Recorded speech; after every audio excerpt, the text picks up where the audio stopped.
How are you guys doing this morning?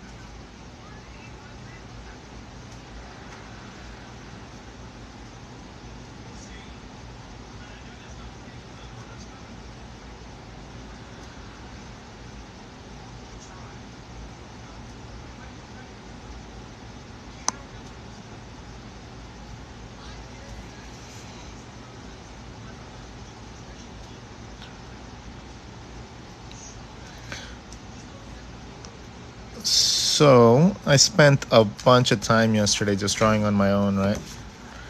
So, drawing on my own and just doing exercises and practicing my facial structures and how the mask works with every single angle that you can possibly imagine. So, we talked a little bit about how to sell your artwork, how to make money, how to make yourself valuable. And we talked a little bit about caricatures and how it's important to learn that, and we did all that. But then afterwards, I felt like drawing on my own. So I went and I practiced a bunch of different head shapes. And I've been stuck on that and just practicing the connection point between the neck and the head. So the more that I practice it, the easier it's gonna be when I need to do it in an actual project. So the more time that I spend doing this right now,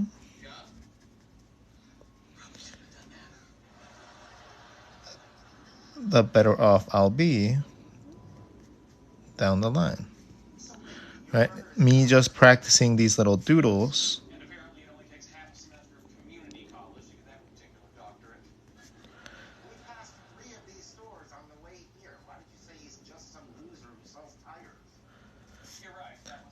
like practicing these doodles is what gets me the ability to finish my projects in like 20 minutes or 30 minutes, right? Like making it incredibly profitable for me to be able to make money with my designs.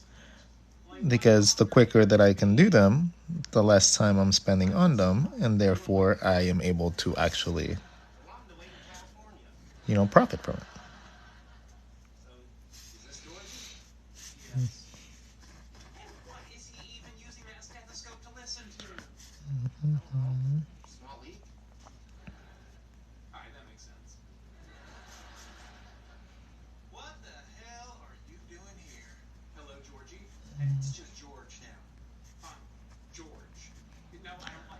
So there's a bunch of different ways that you can view, like, just in general, right? Like, there's a bunch of different ways that you can view the jaw, that you can view the mouth, that you can view the chest, that you can view the head. It's a matter of understanding enough of them that they start to make sense, right? Like, you need to actually watch enough of like the weird little tutorials and videos on how things are made in order to be able to actually understand how things connect. Because all you need to do is get it to work once. All you need to do is get it to click once, right? Once you get it to click once, it becomes intuitive. It's kind of like someone telling you that you can draw an eyeball and then draw an eye. It's going to make it a lot easier to draw eyes from that point on because you know the knowledge that they are just spheres. And you never really forget that, right? It stays in your brain forever. Same thing with things like the nose and stuff like that. Like once you realize that it's just a little diamond, right? Then you can take that little diamond and it's a lot easier to mask your shape, knowing that it's also just this little diamond shape.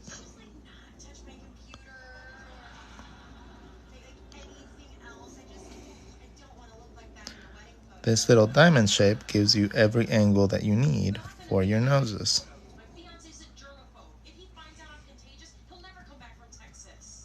Right? Doesn't matter what angle you are looking at, even if it's like a downward angle like this, it's still a little diamond. So once you learn how to simplify something as easy as a nose, right? You do the same thing for every other aspect of your face. And then you do that for your head, and then you do that for your neck, and then you do that for your body, and then you do that for everything. So, but the key element to all this learning is understanding the basic shapes that you are consisting and drawing constantly. So a sphere, we all think that we can know how to draw a sphere, but how many of us know how to draw a sphere and how to draw the volume of it properly? Once we find two sides, it's very easy to just draw a jaw, right? So if we have one ear, the other ear, the jaw connects to the other ear, and then you have a face. This, depending on what you want to do with it, would mean that you find your little feature zone and you find your hairlines and you find the sides of the face, stuff like that. But all that is contingent on you understanding how to find different aspect points on a drawing. Drawing from behind, this is incredibly important, right? Because if you are trying to draw something from behind, like a face or something like that, you need to understand where your features are going to end up.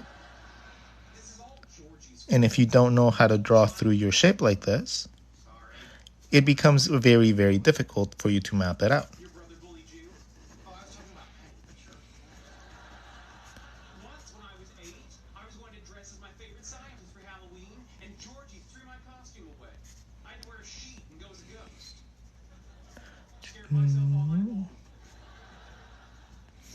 See what I mean? It just makes it so much easier to draw your cartoons, your hair, your, like anything that goes around just becomes a lot easier because you can actually draw through your shape. Like if I wanted to draw a hat on this guy, right? I would draw the perimeter around my shape and then I would extend that part.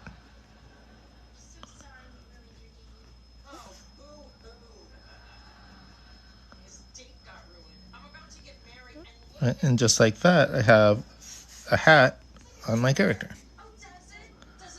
Things like clothing and things like jackets and stuff like that, right? Let's just have like a normal little arm. Okay. Things like jackets and, like sleeves and stuff like that, they have a circumference as well. They go around our arms, they go around our legs, they go around our bodies. So learning how to find that circumference on, let's say, a cone is very important. From there, you got to understand the concept of gravity and how things fold. So sometimes if something has like a cuff, it'll stay on to your sleeve at the top, right? Like if it has a cuff, something putting pressure on, that's what would happen. But if you don't have that, and you just had like gravity having like a big loose sleeve, this would drip down.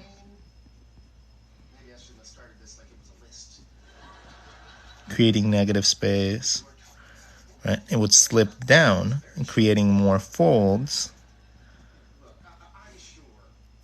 and then therefore it would be a little bit different.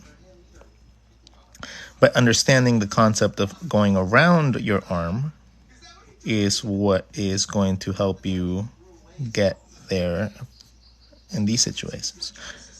You know, like front and back, front and back. Just seeing it as your basic elements of basic shapes and perspective. And then from here, you can always add things going around and give your character, you know, like big sleeves, give your character like bracelets. You can give yourself gauntlets.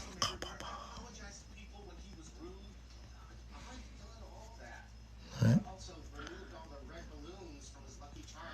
You can do yourself a favor, and then if you keep visualizing things like that, it's going to be easy for you to be able to set up both sides too. Because you are visualizing everything like a 3D shape.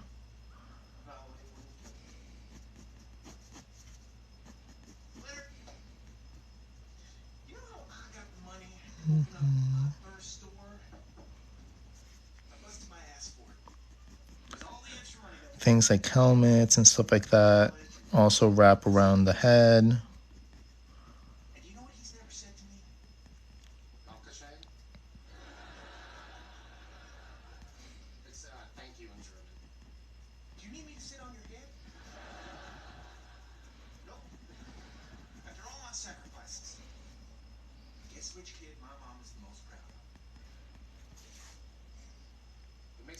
So understanding that basic concept is going to be very important, not just for your drawings in general, but so a shield, right? So if we have a shield, they're asking somebody to draw a shield. Shields are relatively thin. They normally have an edge. And behind them, there is normally a handle, right? So whenever you are grabbing it, you either, if you're like pushing forward, you are pressing that shield forward, right? But if you are in close combat, you normally use it to cover yourself while holding it with your forearm.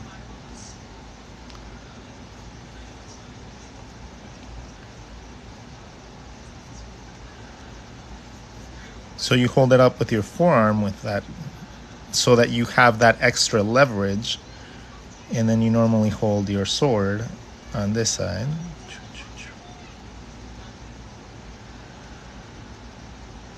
So that you can attack through your shield. What's the best way to support what you do? The best way to support what I do is to buy my books. So my books are in my links in my description, and there's some printed ones, and then there's some digital ebook ones, and that is essentially the best way to support me. The books are meant for you to actually get something out of them, except instead of just being art books. They're meant to help you with your referencing and help you with having like something to draw every day, right? And imagine them as prompt books. So that is what my books bring to the table. If you guys are interested, you can find them through my links. All of them go fully to me. Like the Amazon ones, if you get printed ones, I get a little less, but the ebooks will always go 100% to me. So all of them, I get about $10 for each one of them that you guys buy. Can I send you my art so I can get some feedback on it? I do portfolio reviews for people, but they're not free. Portfolio reviews do come at a cost, but you can honestly just contact me and let me know if you want to actually do that.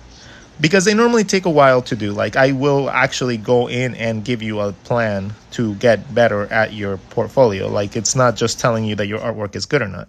Like it takes a considerable amount of like effort to be able to actually go in, review, and make sure that you are on the right path. So that's why I normally charge for my portfolio reviews. But if it's something that you actually are interested in doing, let me know.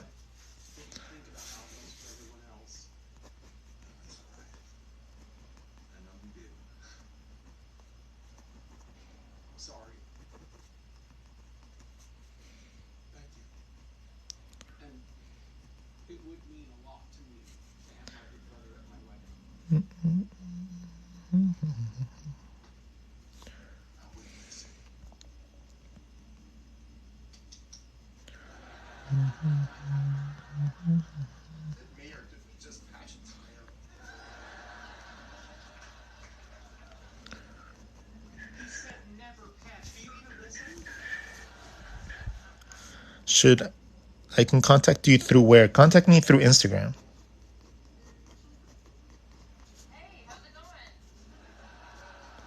So we also talked about the rule of thirds when it comes down to facial structures. If you want to actually get, better at mapping out your faces, the rule of thirds involves separating any shape into thirds.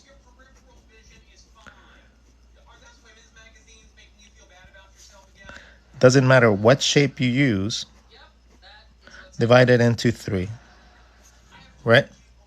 Use the middle section to draw all your features. All your features go in the middle section, besides from your mouth. So you can get really detailed, you can get really simplified. All your details up until your nose are gonna be in this third of a section.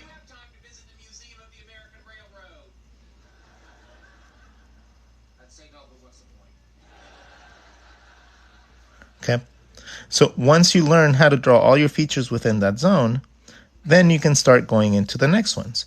This next zone is your mouth. So you just have to draw a mouth within that zone, and that's it.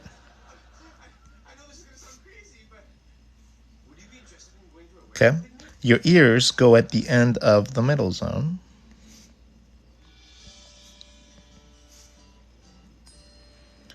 And it just makes it so much easier to draw in general, because there's no weird misconception that you have to have like anything. You just have to divide this into 3 parts.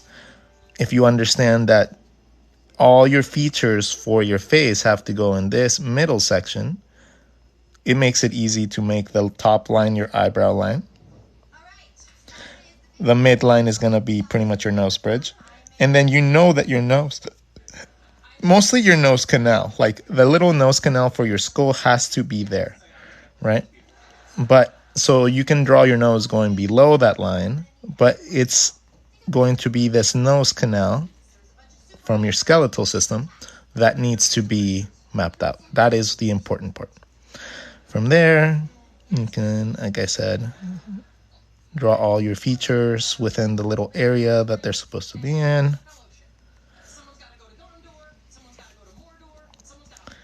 And then you can use this top line for your hairlines or whatever you feel like.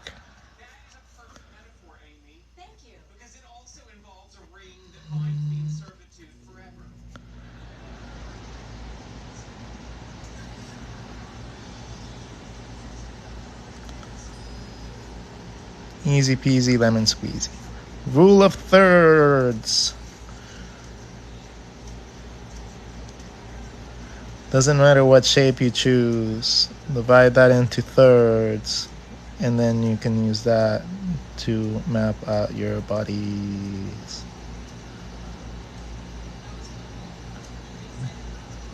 Men, women, characters, all that stuff is irrelevant. Like the same concept applies.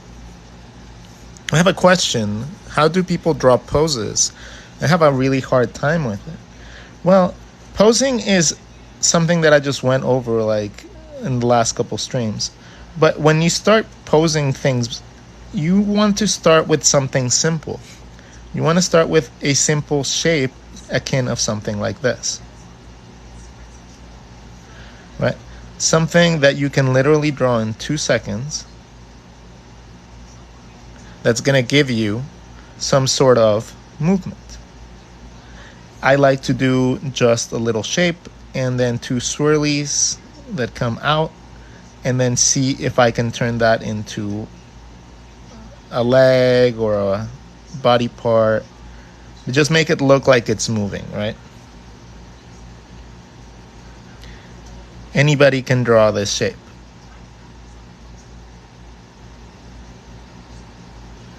Because it's just a little beanbag with two little swirlies coming out. Anybody can draw this shape. Now, taking this basic shape and understanding where your bones and your hips and your fat and your muscles go, that is what's going to take a while, because this is normally where anatomy comes in to your knowledge base, right? Telling you that just to draw that little shape is going to make you learn how to draw an arm, how to draw bodies and stuff like that is kind of like a misnomer. Like, I don't think that's necessarily going to happen, but it helps you with that first aspect, which is perspective, right? Understanding the perspective of your pose is more important than understanding how to draw the actual body part. So if I can draw a character and I understand that this is the torso and this are the legs, I can draw poses that are more dynamic. I can draw poses that are going into perspective. I can draw poses that are going to be pretty cool. And they're not subjected to that skinny aspect of it because I can always add mass to my drawings, right? I can always add volume to my shape and make this guy like a big buff guy if I need to, or whatever is necessary from that pose. But I'm keeping it super, super simple. I'm keeping it simple to the point where it's almost comical how simple it is. Right? I'm keeping it like this, to this extent, that's simple. And then not even drawing a head, because the head, unless you are actually making like something with the head, like a pose with the head, most of the posing will come from the rib cage and from the hips. So the head can be added after, even though like a lot of us like to start with the head, right? A lot of us start with the head and then we want to create like a big cool pose for our shapes. But it's much easier to start with your actual body because it's a bigger mass, right? It's easier to start with your body, draw your shapes that you need to get to that pose that you want, and then figure out how the head fits within that structure. Like, we got to get away from the fact that thinking that the face is the only important part of the drawing.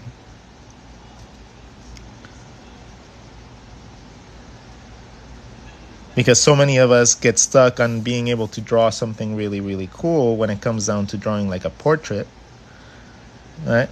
You'll draw like a very beautiful portrait all the time, but then it'll get to actually drawing part of the torso and then you guys will freak the hell out. You'll be like, I'm like, okay, cool. Start drawing the torso now. Like, how do you want this like body to look? And then people will just freak out. They won't know what to do. They won't know what they should, like aim to do or figure it out.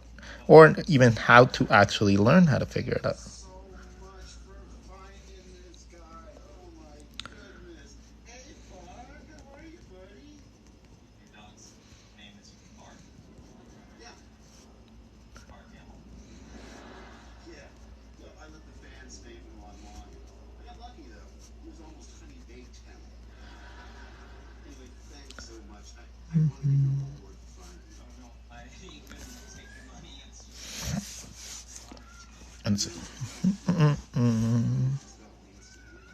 So a rib cage and a rudimentary hip bone will give you all the information you need to draw your poses, right?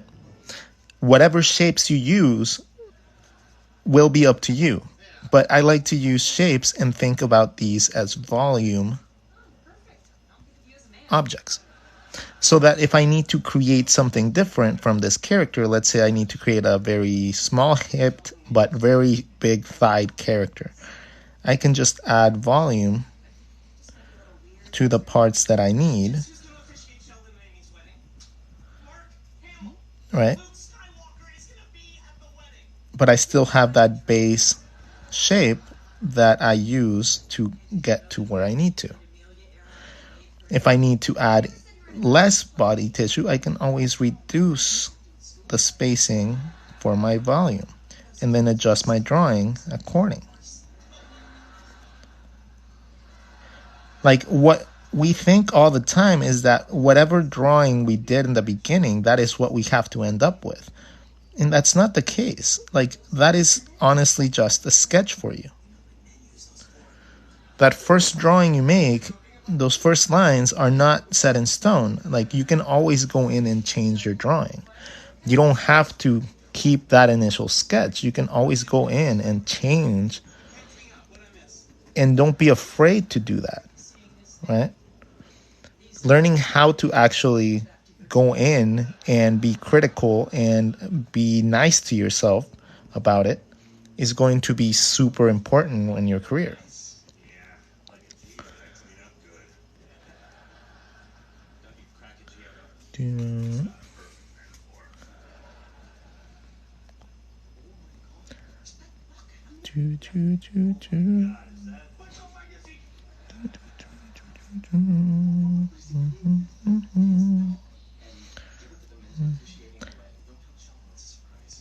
It'll get to the point where you can draw anything you want and you'll be able to create something from it.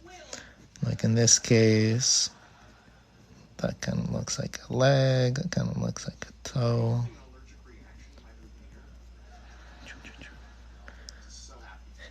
And once you get to that point, it's going to be easy for you to create stylings that go along with what you need.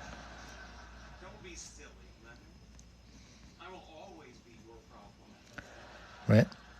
When you get to the point where you understand the concept, it's easy to then take that and then make variations of it, even if it's with less size of a limb, right?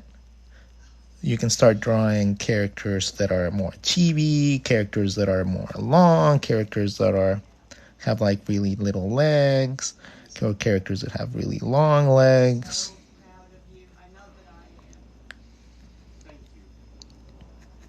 Right? At that point, once you have an understanding of the concept of what you are about to draw, it's just easier. But it's not easy to get there. Like getting to the point where you understand how things connect, kind of like I do right now and I'm showing and demonstrating, this is not necessarily the easiest way to draw. It takes a while to get to this, right? Kingsley, one of the huge ones, someone told me, eyebrows. Eyebrows are so important to emotions. Yeah, eyebrows are incredibly important to emotions. You can probably give most emotions by just the eyebrow. So what expression is here? That's sad. What expression is here? Anger.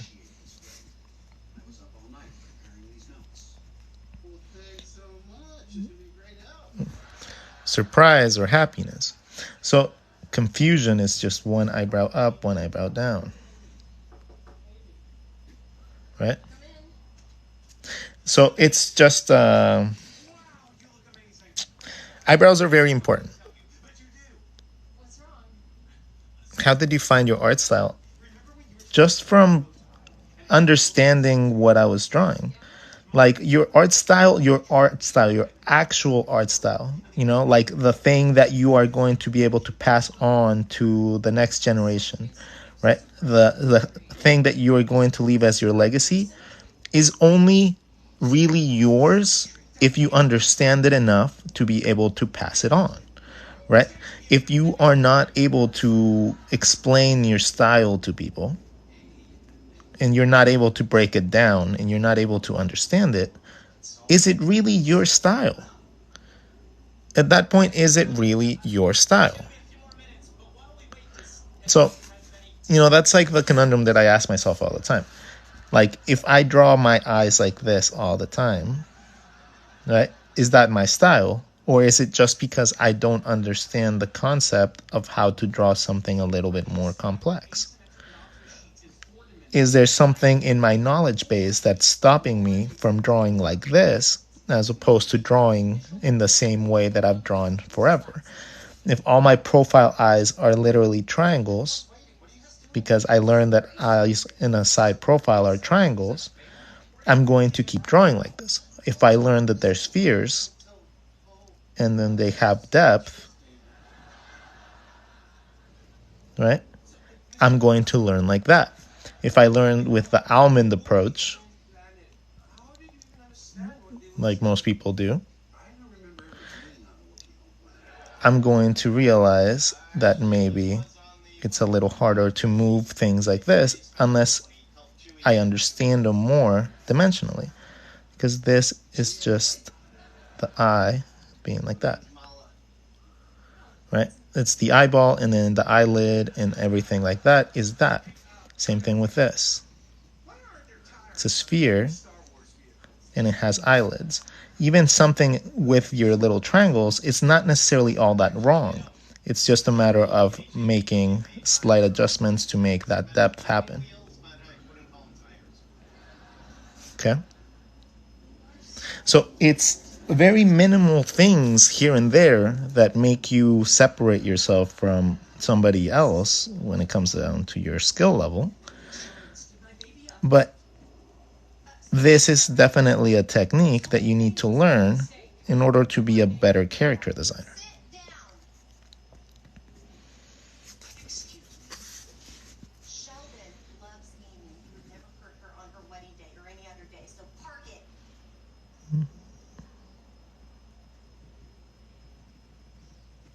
Things like lips, things like eyes, things like hands. Those are all things that you need to be crucially good at if you feel like being a character designer, an animator, or anybody that uses any sort of like animated character designs as their basis for what they do. If you don't think you need to learn any of that and you think that your skill is good enough without it, you're going to be sorely humbled by everybody that is in the industry. You will realize that if you don't learn these things, you are going to be at the bottom of the totem pole when it comes down to your abilities. And it's never good to be at the bottom of the totem pole when it comes down to being in a professional setting. So you take that with whatever type of like lightheartedness or preemptive doom as you might want to take it. This is just me actually telling you guys it's a very competitive field, right? And if you don't do the most that you can to be able to actually stand out, the odds of you standing out from a field of people that do understand all these things is going to be incredibly low.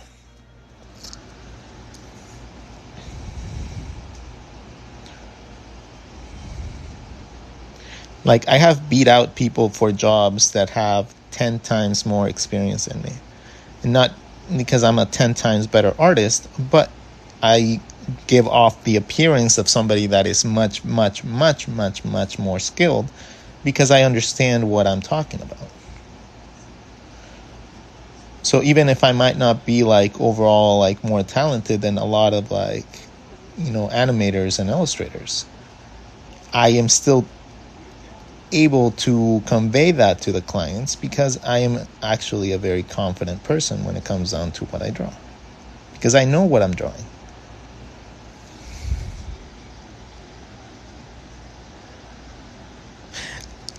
See, I have to go to the DMV. If I didn't have to go to the DMV to register my new motorcycle, if I didn't have to do that, maybe we would go for a different page. But I'll probably end up drawing tonight as well, though. It's Friday. I don't really feel like going out. Like I want to go ride my motorcycle for a little bit, and then I'm going to come back home, and then I'm going to draw a little bit. And then I'm going to actually start working on client work today. Like for the first time in a very long time, I feel motivated and I feel happy and I feel like I can actually accomplish things again. So I'm going to take that advantage and I'm going to just, run with it. I'm going to get a bunch of snacks. I'm going to sit down. I'm going to hunker down and I'm going to get a lot of stuff done today.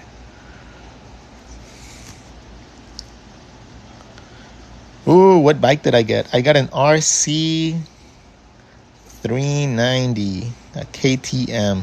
You guys should Google that because it's really pretty. All right, guys, if you guys do want to support and you guys feel like you guys want to do something nice, there are books in my store. There's 4 different books that you guys can purchase. I will be uploading a couple more soon, and I'm also working on my own kids book called Mr. Depp. Me and Mr. Depp. Me and Mr. Depp is going to be the story about me and my depression, or how to handle depression. And it's a book that is it's already written. I just need to finish doing the illustrations. But me and Mr. Depp will be out soon. That is going to be one of my favorite books that I have ever worked on. It's just so darn cute. And I got to rhyme and do my best Dr. Zeus impression. So that is going to be out at some point, self-published by me. So when it comes out, you guys can purchase it through my store. I'll probably put it up on Amazon so people can get hard copies if you guys want them. But yeah, other than that, thank you guys so much for watching. Thank you for being my drawing buddies this morning. Hope you guys have a wonderful day. And talk to you guys later.